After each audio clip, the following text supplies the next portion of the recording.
네, 방금 들으신 것처럼 병원에서 치료 중인 학생들은 하나둘 의식을 회복하고 있습니다.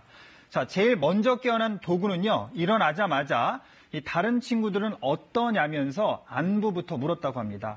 하지만 이 가족들은 아무 말도 할 수 없었다고 하는데요. 행여나 이 세상을 떠난 친구들의 소식에 정신적 충격을 받지는 않을까 하는 이 조심스러운 마음에서일 겁니다. 자, 지금은 무엇보다 심리적 안정이 중요한 시기일 텐데요.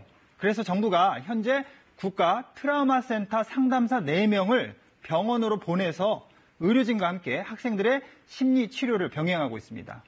자, 한편 이번 사고로 숨진 학생들의 장례는 오늘 가족장으로 치러질 예정입니다. 이 장례를 조용히 간소하게 치르고 싶다는 가족들의 뜻에 따른 건데요. 일반인의 조문도 받지 않고 합동 분향소도 비공개로 하기로 했습니다. 자, 이번 사고는요, 학생들이 일산화탄소에 중독된 만큼 보일러와 배기통 사이에서 새어나온 일산화탄소가 원인으로 지목이 되고 있습니다. 자, 그런데 이 보일러를 자격이 없는 업자가 시공을 한 것으로 경찰 조사 결과 드러났습니다. 자, 사고가 난 펜션의 보일러는요, 4년 전에 강릉에 있는 보일러 설비업체 대표 최모 씨가 설치를 했습니다. 그런데 이 업체는요, 가스 시공업체로 등록도 돼 있지 않고 설치를 한 최 씨도 보일러 시공에 필요한 면허가 없었습니다. 또 가스 보일러에는 시공자와 사용자가 명기된 표지판이 설치돼야 하는데요. 펜션 보일러에는 이런 표지판도 없었습니다.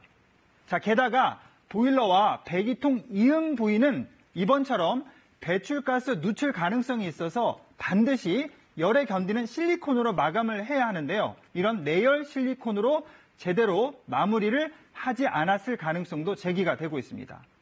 자, 그렇다면 왜 이렇게 무자격자에게 시공을 맡겨서 부실하게 시공했을 가능성이 있는 걸까요?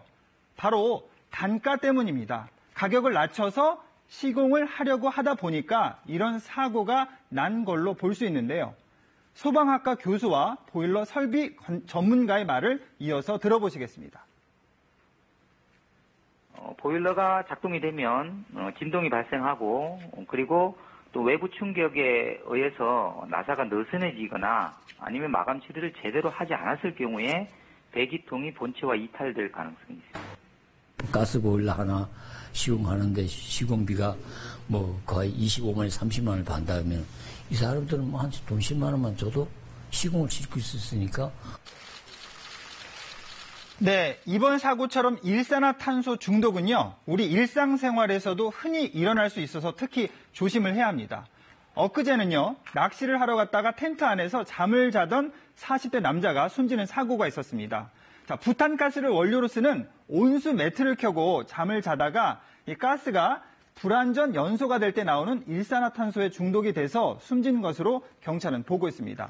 자, 밀폐된 공간에서는요, 30분도 안 돼서 일산화탄소 농도가 급격히 올라갑니다. 특히 잠을 자면 이런 걸 자각할 수가 없어서 매우 위험하기 때문에요. 집에서는 가스 누출 감지기를 반드시 설치해야 하고요. 야외에서도 난방기를 쓸 때는 환기구를 마련하는 것이 사고를 막을 수 있습니다. 친절한 뉴스였습니다.